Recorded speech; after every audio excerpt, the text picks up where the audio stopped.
দুইটা situation create করি। মনে করেন 5 আগস্টে কোনো রকমে শেখ হাসিনা পালালো না, এবং সেই সময়টাই স্টুডেন্টরা এত পরিমাণে অ্যাগ্রেসিভ যে সামনে যাকে পারবে তাকে মারবে। যখন শেখ হাসিনা পালাবে না এই ধরনের সিদ্ধান্ত নিল, তাকে 45 মিনিট টাইম দেওয়া হলো। এই সময় আমাদের সেনা প্রধানের কাছে তখন ফোন আসলো যে শেখ হাসিনা জাহান্নামে যাক, গণতন্ত্র যেন অটুট থাকে। ভারতের পক্ষ থেকে তাদের সেনাপ্রধান যেটা বলছিল সেটা হচ্ছে 71 সেটার যে চেতনা, আওয়ামীপন্থী যে চেতনা বা স্বাভাবিকপন্থী যে চেতনা, সেইটা যেন কোনো রকমের দূর না হয়। প্রথম শর্তটা কি? গণতন্ত্র যেন না সরে। ইন্ডিয়ার পক্ষ থেকে যেটা ছিল সেটা হচ্ছে কোনো রকমে 71-এর যে চেতনা সেটা যেন কোনো রকমে নষ্ট না হয়। আমি কিন্তু এটা সিচুয়েশন ক্রিয়েট করতেছি। তখন সেনাবাহিনীর যেটা ডিসিশন নিল সেটা হচ্ছে মিডিয়া বন্ধ হওয়ার কারণে কোনো রকমের ডিসিশন তারা নিতে পারতেছিল না, কোনো রকম কোনো কিছু বলতে পারতেছিল না। আমরা দেশের বাইরে যারা আছি তারা কোনো রকমের খোঁজ পাইতেছিলাম না। সেই সময় সবার চোখ ছিল নিউজে। ওই সময় যাদেরকে আপনারা আন্দোলনের ঘোষণা দেওয়ার জন্য খুঁজে পাইতেছিলেন না কোনো রকম, ফাইনাল যে ঘোষণা যে 5 আগস্টে হবে সেই আকাঙ্ক্ষিত লড়াই, এরপরেও যেসব নেতাদেরকে খুঁজে পাইতেছিলেন না, সেসব নেতারা হঠাৎ করে বের হইলো এবং গণভবনে ঢোকার জন্য তারা আগে আগে মিডিয়াতে আসা শুরু করলো। এবং যারা এই অভ্যুত্থানে নেতৃত্ব দিচ্ছে তাদেরকে সরাসরি নিয়ে যাওয়া হলো চ্যানেল 24-এর একটা স্টুডিওতে। হাইলাইট করা হলো তারা হচ্ছে যারা হচ্ছে নেতা তারা।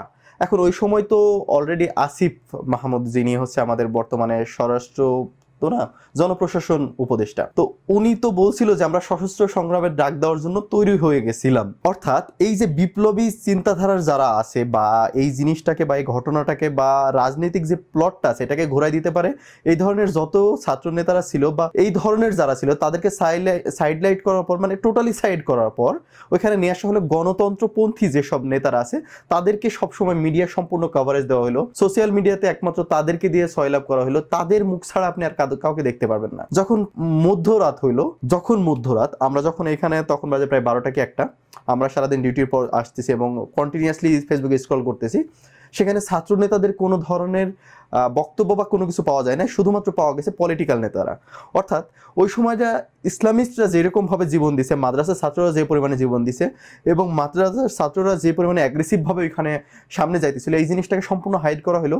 এবং যারা ধর্ম নিয়ে কর্ম করে যারা মানে ধর্ম নিয়ে যারা কর্ম করছে তারা যে পরিমাণে অ্যাগ্রেসিভভাবে গেছিল তাদেরকে হাইলাইট না করার কারণ হচ্ছে শরিয়া বা ইসলাম পন্থা কায়েম হওয়াতে এবং ইসলামিক কোনো নেতা আসাতে বিন্দু মাত্র দেরি ছিল। ঠিক সেই সময়টাই এই গণতন্ত্রকে বাঁচানো এবং সবাই যেন হাত থেকে লাঠি ফালাই দেয় এবং সবাইকে যেন ঠান্ডা করা যায়, ঠিক সেই কারণেই বর্তমানে কোনো কিছু হইলেই সঙ্গে সঙ্গে ঝামেলা করা হচ্ছে। কোনো স্টেবল একটা পরিস্থিতি আসলেই কোনো না কোনো ঝামেলা হচ্ছে।